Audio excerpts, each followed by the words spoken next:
Hello, Brooke. How Hey, are you? Savannah.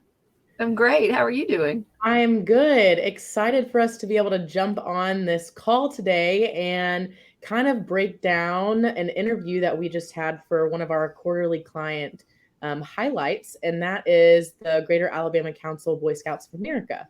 I'd love to start us out just talking about, looking back when we first had our initial call with them, talking through what that sales process looked like and why we decided to highlight them. Oh, sure. I love talking about the Boy Scouts. They're a great group, first of all, but yeah, it has been a real joy to watch them go from. I remember the initial sales meetings with them. It's a big organization, so that was kind of a big sales call. There were 6 or 7 people in the room around the table who had different roles. And the initial catalyst for that meeting probably wasn't relational, actually. I think I recall it was actually a hard meeting to get. Got that meeting, and then started talking about what at the time was a 3,000 person seated luncheon event. And we started talking about that, and I was presenting how Swell would save them a lot of time with it. And they at the time were running a really good event. It was successful by most measures, and really they probably didn't have a real burning reason to make a change until we started talking about how.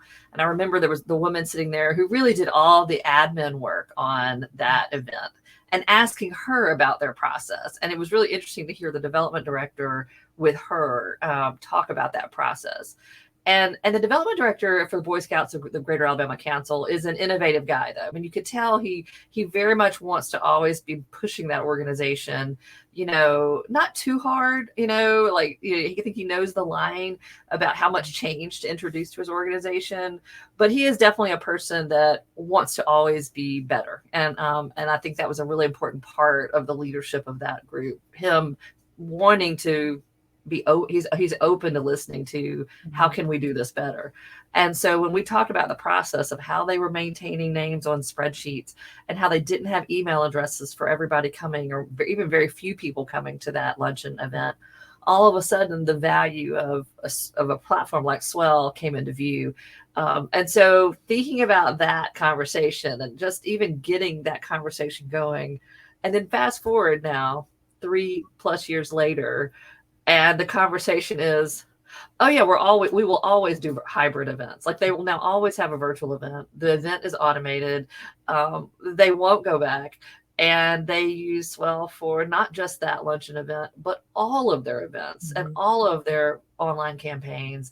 And so what I wanted to talk about and pull out in the interview, which I'm so glad we did, is just that trajectory, because we talk to so many nonprofits who are at that square one, and I'd love to paint the picture of what it looks like 3 years down the road for an organization where change may not come that easily. And anyway, it's just awesome. I was actually at the last luncheon event they did.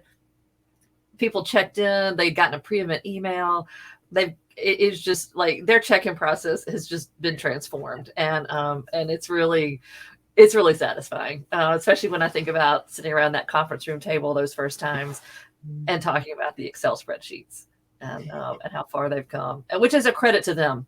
That goes to leadership, staff, everybody. I mean, so yeah, so I'm excited to talk about the interview and hear more.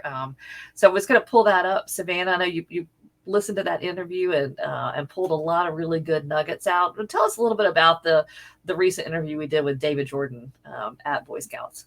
Yeah, so I had the opportunity to watch it back, and it was really fun to hear the conversations being had. And David really spent the time talking through their what we're calling journey to technology. So, and you talked about that just a little bit about how They were a little bit timid at first and, didn't want to fully dive in and use everything that we had to offer. And he even mentioned in the interview that it took them about a year to fully trust that we could do everything that we said we could. And once he got to that point, they were full on ready to do everything that the system had to offer. So it was really great hearing that from him. And what you see here on the screen is just a clip of one of their sites and their virtual event. When they got started with us, it was during the pandemic when 2020 hit, and they needed that virtual event. And, he even said without Swell, they wouldn't have done a virtual event, and that event still might not be a thing today without it. So they really love the ability to jump in and switch that over and pivot to that virtual portion and be able to have a place for all of their guests to come and watch that event and participate as if they were still in the room, even though they weren't there. So they loved that. And now really they aren't going to go back. They're going to incorporate virtual into everything. So they are doing full on hybrid, and it's really exciting to see that. And they're also doing every single type of fundraising you can think of.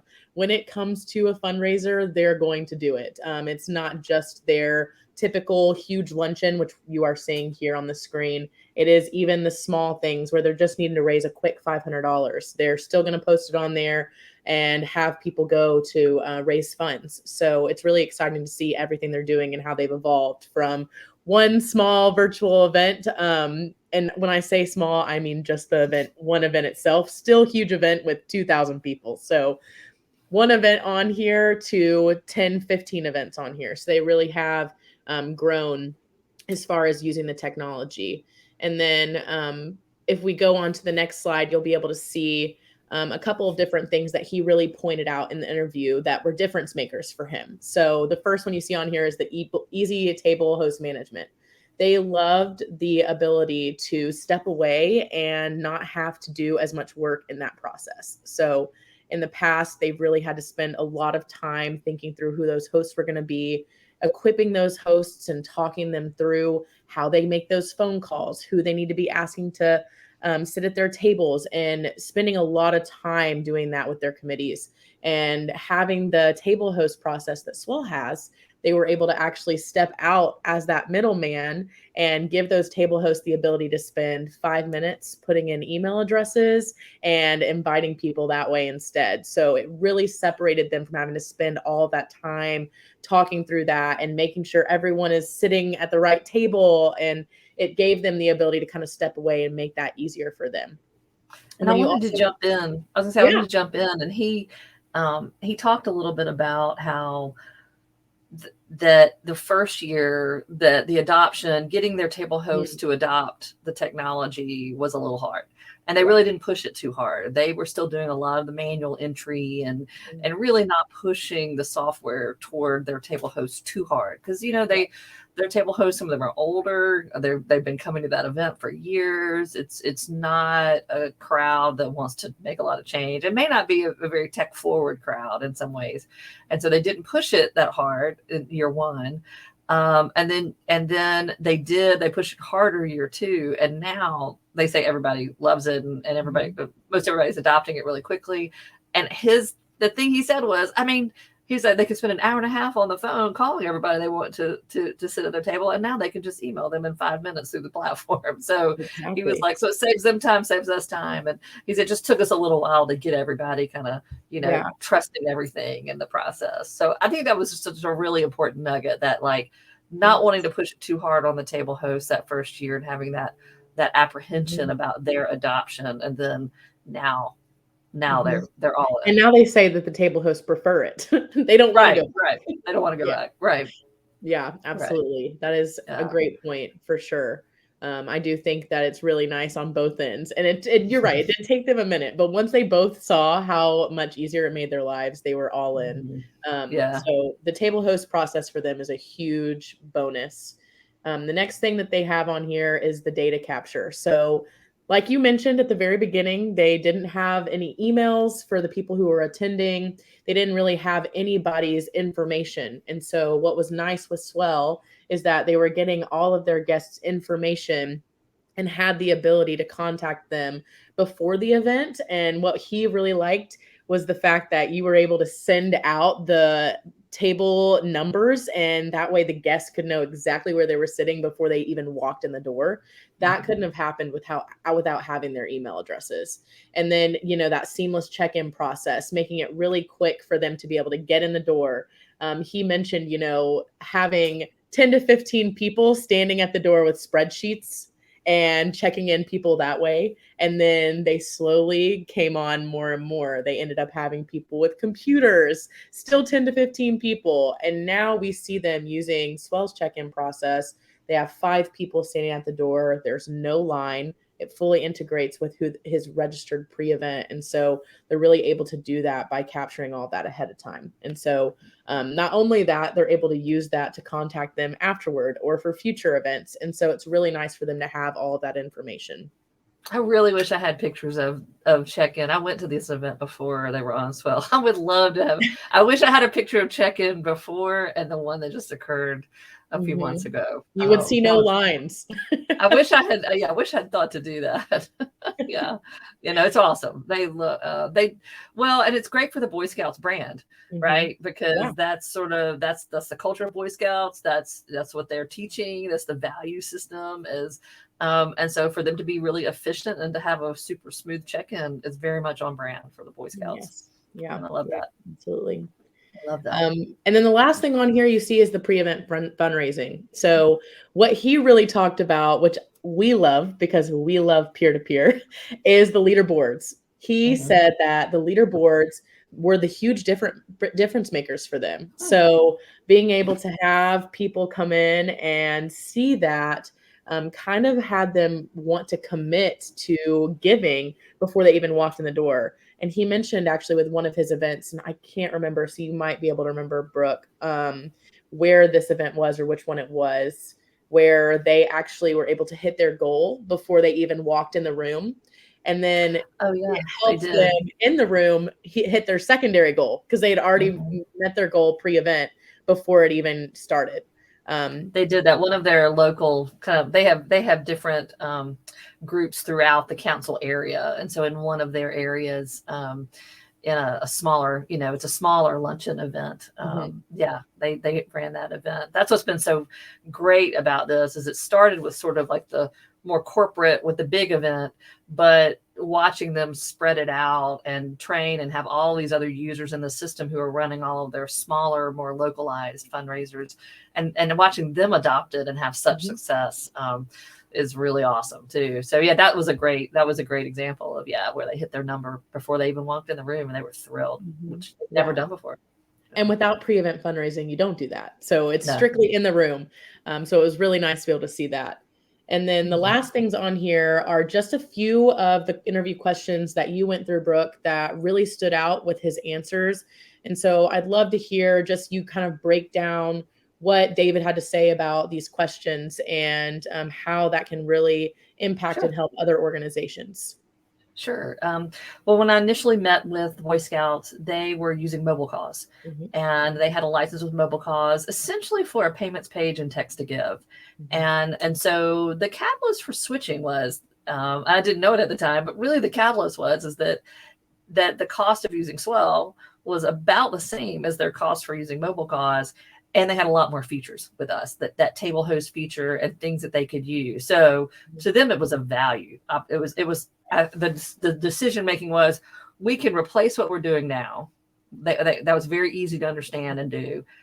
And we have this opportunity to do something more that we don't have. And so for them, it was really that. It was like, we can't really lose, So even if the event part hadn't worked out the way they hoped, it was still okay, and so that was the decision-making process. And of course it's turned out to be so much more than that, which is awesome. So, but that was the catalyst, which was same price, basically a lot more features. And so, which is great, I guess. And so, the features that they love are that table host feature. I don't think that's why they licensed it. Like I said, I don't know that they totally, but I do think that idea of data, I do remember in those early was like, we need these email addresses. Like that idea of data definitely was like, let's try that. That was probably the thing that really, that did it. And of course, I think what turned out to be so impactful to them that wasn't even on their radar was virtual.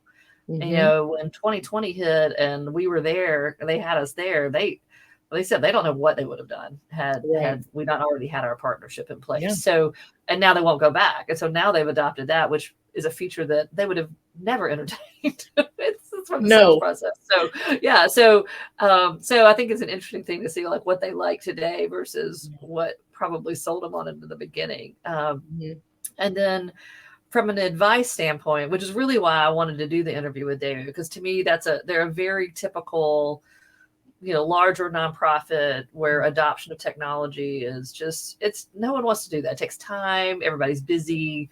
Just the effort to do that is a lot, and so I really wanted their story told as far as their technology journey. And so, I think what David would say is that, to choose a partner, like one of the things I think that's really helped them is that we're a partner that continues to help train them, and has stayed close to them, so that as they make that journey, we're not doing as much hand holding today as we were, but that's part of their journey, and so that is one. I think too, he would say hybrid is really important. They, he would really, I think, be a real proponent for that, even though I think he knows his peer organizations probably aren't there with all of that and all. And then, I think finally that just to keep pushing, I think if they had made a decision after year one, I guess that value, they were probably still getting the same value they had before, so, if they were just making the decision based on their table host adoption and that event that first year, it's hard to say, where they'd be. And so I think he'd say, just keep going, just keep getting a little better every year, and view it as a long-term decision, not a short-term decision. And yeah, now they run everything off of it. It's amazing how much they are doing off the platform now. Yeah. Really, really excited and sincerely a little surprised. Yeah, no, for sure. But it really, it's just really exciting. I mean, there's nothing better than when they're sort of the field director of that smaller event texted me actually directly and said, wow, we hit our goal before we even walked in the room. And he was that's why we do what we do. Absolutely. Is for that moment, for that field director hitting his goal and being excited about where they are. And walking into the event stress-free, knowing that you can enjoy it, you've hit your goal, and now you can just enjoy the event that you've spent so much time working on. And then raising more to do, to fund these camps and all the things they've had to do for COVID. And, and is there a time when getting kids outside to camp and all the things Boy Scouts done, I can't imagine how important that is in the lives of those families right now. And so to keep their fundraising strong and their individual giving strong through all this that's a real honor for us as well. And so, we're really, really honored to work with them.